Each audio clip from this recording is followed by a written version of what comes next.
Hello, sixth graders. We are on lesson 15 for math.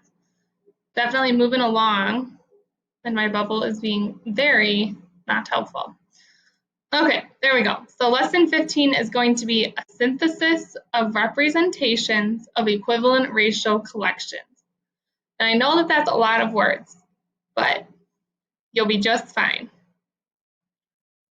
So basically, we're just going to combine kind of everything we've learned with ratios and work together.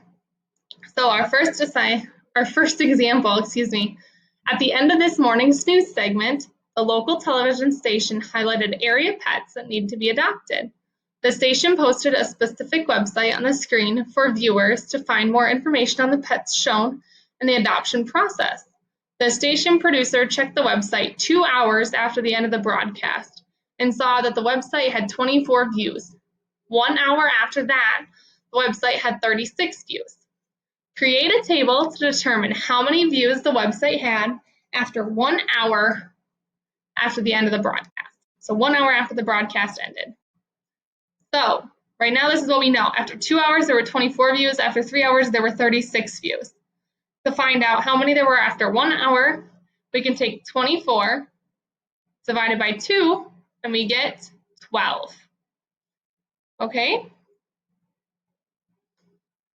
So now we are going to predict where it would be after 4, 5, and 6 hours. Now, this isn't 100%, but if it stays constant, that the views go up by 12 each hour, after 4 hours, we'll have 48, after 5, 60, and after 6, 72 views. And we all goes back to that 12 views per hour, basically. So what is the constant that makes these ratios equivalent? Well, I just said that. It's 12. So now we want to create sets of pairs, ordered pairs according to the table. So we worked on that last week. So we'd have 1 and 12, 2 and 24, 3 and 36, 4 and 48, 5 and 60, and 6 and 72. Next, we're going to graph it. So do your best if you're going along. But here we have 1 and 12, 2 and 24, 3 and 36, 4 and 48, 4 and 48, 5 and 60, and 6 and 72. Okay? Now, predict how many views there will be after 12 hours. Well, we know that there's 12 views per hour, so we take 12 times 12, and we get 144 views after 12 hours. So you're going to work on this one on your own. Pay attention, because although it lists all the ingredients for the recipe, you're basically only paying attention to water and eggs. Okay, so hit pause, and then when you're ready, hit play to see the answer. So we have a chef from a local Italian restaurant also on the news broadcast. He demonstrated how he makes fresh pasta daily for his restaurant. The recipe for his pasta is below: 3 eggs, 1 teaspoon of salt, 2 cups of flour, 2 tablespoons of water, 2 tablespoons of vegetable oil. We're looking to find the ratio of tablespoons of water to eggs. And it says create a table for tablespoons of water for even numbers 2 to 12. So for every 2 tablespoons of water, there's 3 eggs. For every 4 tablespoons of water, how many eggs are there? That's what you're looking to do.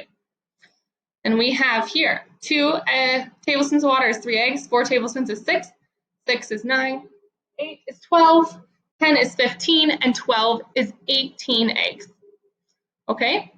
The ratio is 2 to 3 if you didn't figure that out already. So you're going to, again, list the ordered pairs and then graph those ordered pairs. So basically, this whole lesson is just putting ratios in a table, creating ordered pairs and graphing them. And in theory, you could also write an equation. So we have our ordered pairs, 2 and 3, 4 and 6, 6 and 9, and so on. And then we have them graphed over here. Again, we're predicting the number of eggs needed for 16 tablespoons of water. So 2, to get to 16, you multiply times 8. To get from 3 times 8 is 24.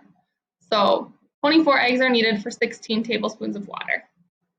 Your assignment is going to be Edmodo questions for this lesson. If you have questions on the lesson or on the assignment, please let me know. Otherwise, have a great Tuesday.